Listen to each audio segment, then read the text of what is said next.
সোনামা গাছে পানি দিচ্ছে, ছোলা গাছে। তো 3 মাস আমার স্বামী না খেয়ে ঘরের মধ্যে বন্দি করে রেখেছিল। হ্যালো ফ্রেন্ড, ওয়েলকাম মাই চ্যানেলে। আপনারা সবাই কেমন আছেন? আশা করি খুব ভালো আছেন, আমরাও খুব ভালো আছি। তো নতুন একটা দিন, নতুন একটা ব্লগ নিয়ে চলে এসেছি আপনাদের কাছে। আশা করি ভালো লাগবে, পুরো ব্লগটা দেখুন। আর সোনামা এই 3 দিন জ্বরের পরে আজকে 4 দিনের মাথায় একটু ভালো লাগছে, কিন্তু স্কুলে তাও পাঠাইনি, বলি ভালোভাবে সুস্থ হয়ে যাক। আজকে বৃহস্পতিবার, তো সোনামা ভালোভাবে ভালো হয়ে গেলে তারপরে পাঠাবো শুক্রবার থেকে। তো সোনামার পাপা দোকানে যাচ্ছে, বলছে পাপা টাকা দাও। তো ওর পাপার কাছে খুচরো টাকা নেই, 500 টাকার নোট আছে, তো ওই জন্য এই টাকাগুলো নিয়েছে। আমার এইগুলো ক টাকা করে? 3 টাকা করে। এটা 3 টাকা করে। তো 500 টাকার নোট নিলেও 3 টাকা, আর 20 টাকা 10 টাকার নোট নিলেও 3 টাকা।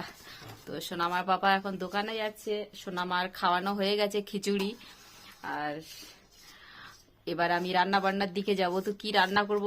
কালকের কাবলি ছোলা ভিজিয়ে রেখেছি, তো কাবলি ছোলা আলু দিয়ে ভুনবো। তো আর কি করি দেখি, এখন কোনো ঠিক নেই। আজকে কোনো সবজি এখন ঘরে নেই আজকে, আর তাও আমি সোনামার শরীর খারাপ বলে যেতেও পাচ্ছি না বাজারে। আজকে যাব না, জানো, সবে জ্বর থেকে উঠেছে, তো কালকে যাব, কালকে বা সানডে যাব। কারণ আবার এর হাওয়া লাগবে, বাইরে প্রচুর বিকালে করে হাওয়া চলে। সোনামা আই দেখুন,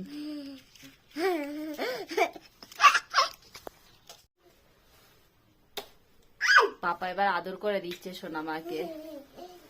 কিসি করে দাও পাপাকে তুমি।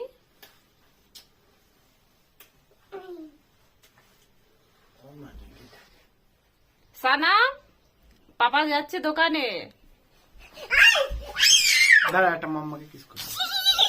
মামা দেখুন খেলছে বিছানায়, সব খেলনা।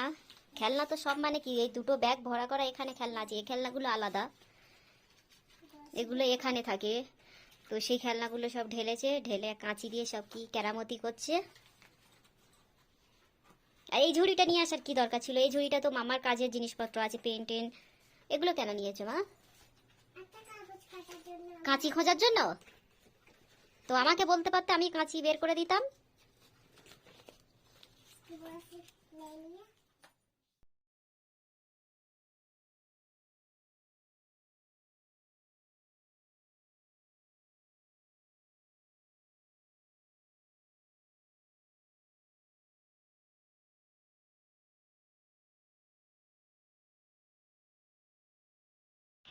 আমি হাতে বানিয়ে লাগছে, সোনামা বলবে তো হেভি লাগছে মা। এটা উপরে একটা কাপড়, তারপর নিচে একটা কাপড় কেটে কেটে লাগিয়েছি। টেলার থেকে যে কাপড় নিয়ে এসেছিলাম, সালোয়ার কামিজের যে কাপড় কাটিং বেশি হয়, সেইগুলো নিয়ে এসেছিলাম। টিভির এইটা বানিয়েছি, ছোট টিভিটা। তো এখানে কাবলি ছোলার আলু সিদ্ধ করা হয়ে গেছে, আর এখানে অল্প করে কাবলি ছোলা আমি রেখে দিয়েছি কাঁচা খাবার জন্য। তো আমি এখন গরম পানি খেয়েছি, খাবো না যেহেতু, পরে খাবো।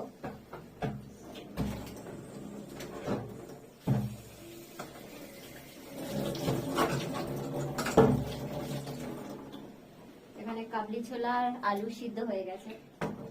তো চলুন তরকারিটা বসিয়ে দিই। বন্ধুরা, এখনো পর্যন্ত ভিডিওতে যারা লাইক করেননি, প্লিজ একটা লাইক করবেন আর শেয়ার করবেন, আর ভালো লাগলে কমেন্ট করবেন। বলো তো মা।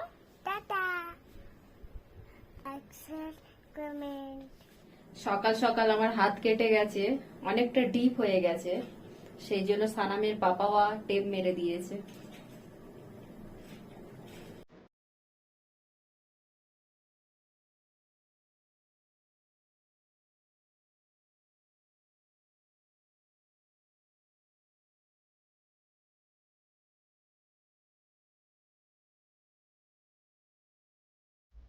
সোনামা গাছে পানি দিতে আসছে, বলছে মা আমার গাছে পানি দেওয়া হয়নি, এসো।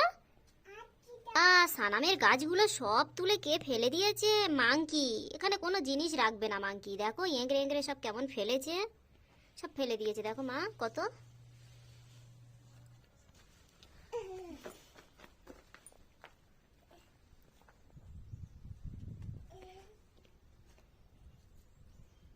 ঢেলে দাও। চুলোটা আর ফাটছে না মা, পরশুদিন লেপেছি আর দেখছি বেশি ফাটেনি। এখানে কোনো জিনিস হতে দেয় না। আমি আর বছরে কুমড়ো গাছ বসিয়েছিলাম ওইখানটায়, আর পালং শাক বসিয়েছিলাম। কুমড়ো গাছ পুরো 4-5 হাত করে, তো আমার আগের আর বছরের মানে কি পিছনের ভিডিও দেখলে বুঝতে পারবে না, ওখানে কুমড়ো গাছের আছে।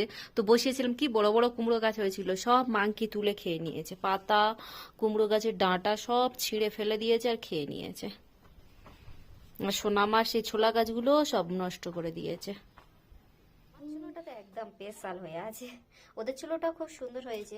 আমার মন বলে এখানে মুখটা ওদের একটু ছোট হয়েছে, আর ওরা বলছিল আমরা উপর থেকে মানে কাট দেব, এখানের মুখের সঙ্গে কোনো যায় আসে না। দেখুন ওনাদের মুখটা একটু ছোট মতো, তো কাট যাবে কিন্তু একটু সরু সরু কাট। মশলা ভুনা হয়ে গেছে, এখানে ছোলার আলু সিদ্ধটা দিয়ে দেব।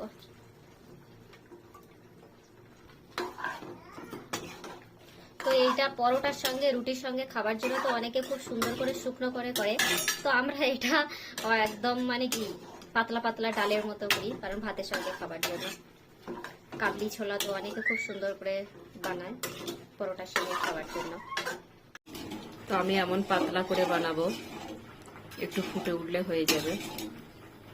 সোনামা যখন 2 বছর বয়স, তখন আমরা পার্কে ঘুরতে গিয়েছিলাম, তখনের ফটো। তখন আমি 68 কিলো। কেমন লাগছে আমাদের ফ্যামিলিকে কমেন্ট করে জানাবেন। তো প্রচুর ফটো আছে, অ্যালবাম করা আছে, সেগুলো দেশের ঘরে আছে, এখানে আমি আনি না বেশি। এখানে এটা প্রিন্ট করে বের করেছি।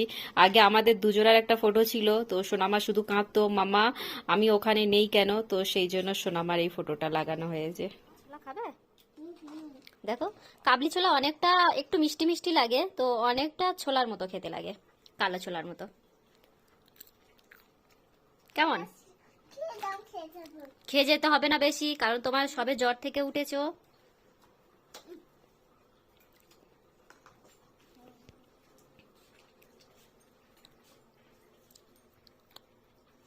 ভালো।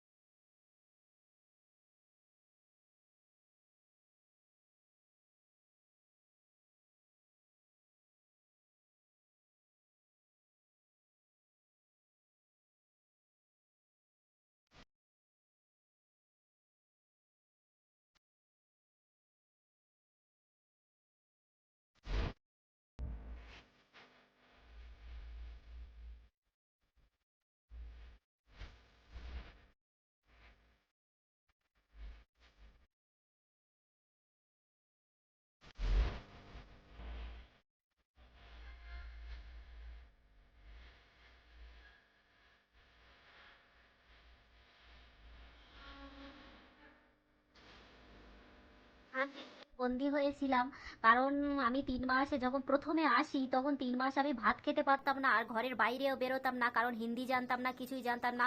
আর এখানে আশেপাশে তেমন কেউ ছিল না, আর আমি বড় হয়েছি গ্রামে, তো গ্রামের মেয়েরা যে কেমন হয়, আর এখানে কেউ কারোর সঙ্গে তেমন কথা নেই, ঘরের মধ্যে একটা রুমের মধ্যে বন্দি হয়ে আমাদের কাছে মানে কি একদম ইম্পসিবল থাকা।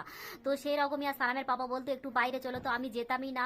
আর এক তো খাওয়ার দিকে বললে মানে কি বিরিয়ানি চাল, সবসময় বিরিয়ানি চাল, আর বিরিয়ানির যে খুশবুটা, আমি বিয়ের আগে বিরিয়ানি পোলাও ওগুলো খেতামই না, তো এখন বিরিয়ানি পোলাও তো এখন সব থেকে 1 নম্বর, মানে এগুলোই আমার সবচেয়ে প্রিয় খাবার হয়ে গেছে।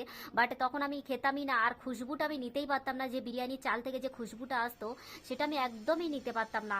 মানে খেলে মানে গন্ধটা এলে যেন বমি আসে, তো ভাত খেতেই পারতাম না। আমি 3 থেকে 6 মাসের মতো এইরকম সব সময় কান্না করতাম যে আমি ঘরে যাব, এগুলো খেতে পাচ্ছি না, থাকতে পাচ্ছি না, ভালো লাগছে না।